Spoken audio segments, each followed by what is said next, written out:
السلام عليكم ورحمة الله وبركاته. جرتو كبجمتوت المان ورمو بكجير تنتي سلام النخين يخن أني الراخي سنادك أبو كوني سجري بصناتي أبا محمدي في هذا محمدي. السلام عليكم أكم فيا نجاة سلامتان أني الرابقتي إسناجي سبكجير تون هذا محمدي قال. ما شاء الله إتيانسني أرانتنا وننو تديمنوف أمني خين يخن تربان سديدرو ولا قتيج أب alatti ganna qamee kunis dhume awwaalame suni eeysa gayan eeysa jiran miidiyaa irraa ummattootiin adda addaa warreen oromoodhaaf durattuu sagalee tahaa turtan ummata keenyaaf ammallee sagalee tahaa mootummaan naannoo oromiyaa ummata san akkam godhee jira qubsiisee jira moo bakka isaan irraa gudaananitti deebiseeti jira moo haawwan keenya akkasi booyan suni maal keeysa jiran kan ju'u yaa waa irraanfachuu joolleen gartee TikTok irraa, Facebook irraa, YouTube irraa bakkoota adda addaatti namoonni bebbeekamoon sagalee ummata kanaaf tahaa jirtan akka itti fuftan akka irraanfanne jechuu isin yaadachiifna obboleeyyan keenya ummanni keenya kan Oromiyaa keessa jiru naannoo hundarraa anfarirraa qabee hanga Mooyaaleetti Wallagga guutumatti qarqarri Wallo guutumatti miidhamaadhaati jira ummanni keenya qabeenya isaanii dhabaa saamamaa naannoo irraa buqqa'aa jiran daangaa jechuudhaan daangaa keenya irraa haa biyyi tun teenya jedhanii Amaaraa fi Somaalee fi Anfariis ummata kana wareersaadhaati jiran ummanni kuni hanga yoomitti akkana jiraata arra kana ni qubsiisan arra kana kaduu awwaalanii hajiru akka isaan jiraatan ni godhan hanga yoomitti ummanni Oromoo kun akka jiraata hanga yoomitti Oromiyaan tuni namni boorda Itoophiyaa keessatti ilmi namaa biyya takkitti irratti boordaraa warreebaa jiraata mee haatiyaannu finxaaliyyiin faannoo ummata keenya duguugaa jirti finxaaliyyiin faannoo sodaa takka malee militarii fidaniiti ummata kana distirooy godhaa jiran caccabsaa jiran diigaa jiran kanaafuu mootummaan naannoo Oromiyaa dhaabbattanii ummata kana dhaabbattanii bira dhaabbattanii waan isinirraa eeggamu akka gootan isin gaafanna kabajaa fi ulfinaan mootummaa naannoo Oromiyaa ummata kana bira dhaabbattanii waan isaanii barbaachisu gootanii fi nagayini isaaniitis akka eegamu kan obsaa fi kabajaan isin gaafanna kuni ana Abbaa Muhammadi. Dhagaya wayin isinima magaalaa Dirreedhaa keessatti akka nama biyya biroo irraa dhufanii qawwee fudhatanii intala dhalaa ajjeesan. Tunis takka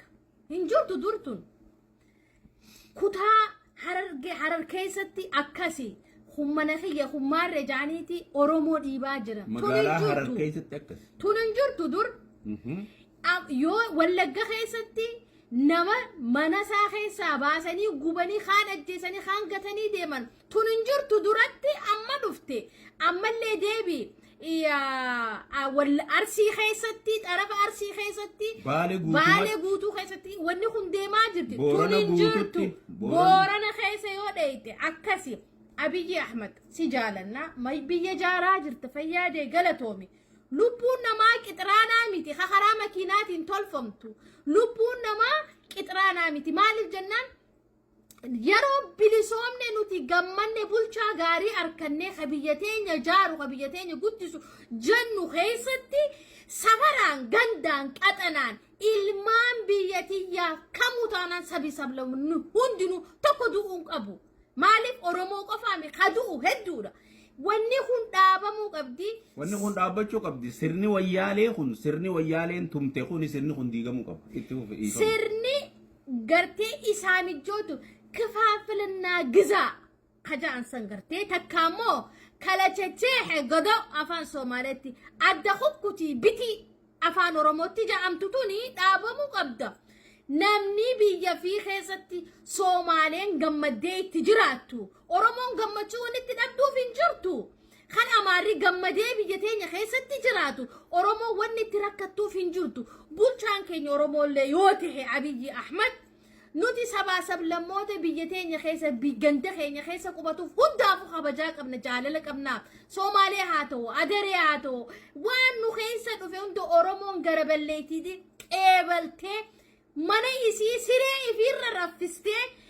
اكا علمو يسي واني في نياتو نياتستي ولين جراتي نوتي وني سمني برو نوتي تميد أمنوف مالي ما نجيب لفتين يا خيستي هاتاتو طرف هاتاتو بيا سانيو ديني أكنا ما بوتي أجيسوتي ilmaan nama akkasitti cafaqanii khasalaataa bee laa ilaaha illallah kaja'u khasalaataa bee masgiida isaaniitiin cafaqamee oromummaa isaatiin cafaqama nurraa hafuu qabdi nuti nurraa hafuu qabdi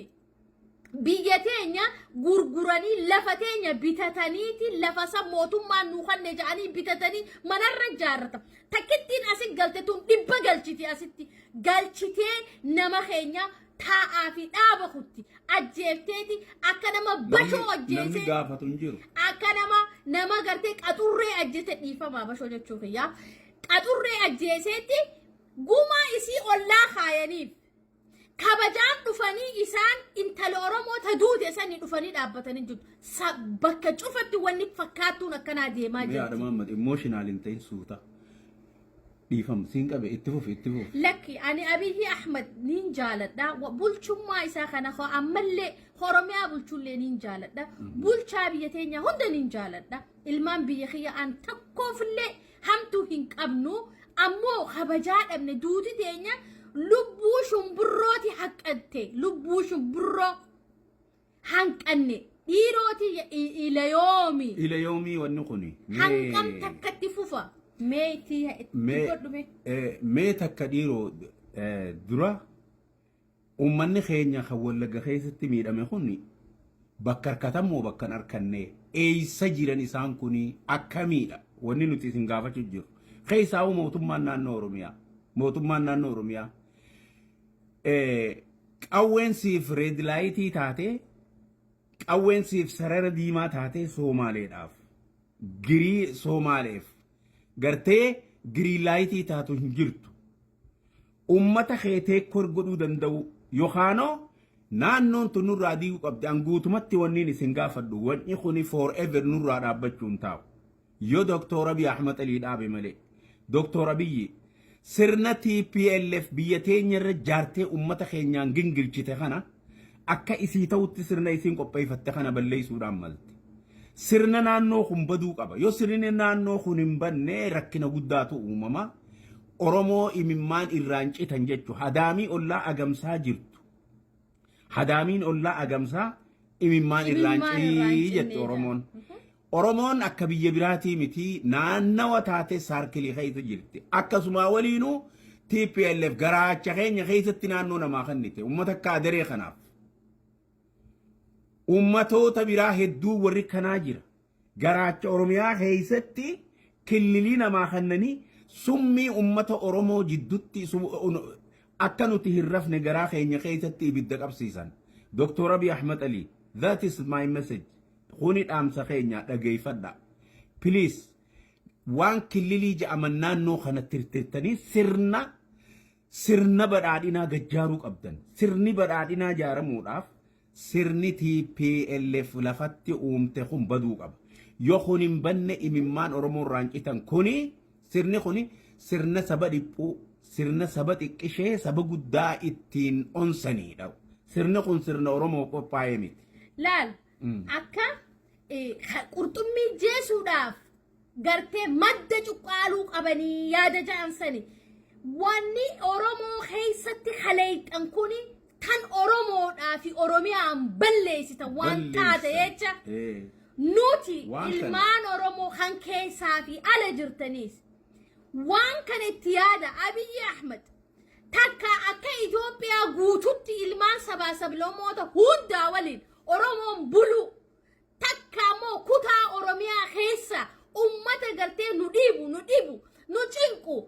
nurraa ummata keenyarraa teekkar gadu yookaan akka Itoophiyaatti Itoophiyaan takka taate takkummaa Unite Itoophiyaa jennee bulu tanarraa takka mircaa godha nuti gizee hunda nama keenyaaf dubbataa ooluu dadhabne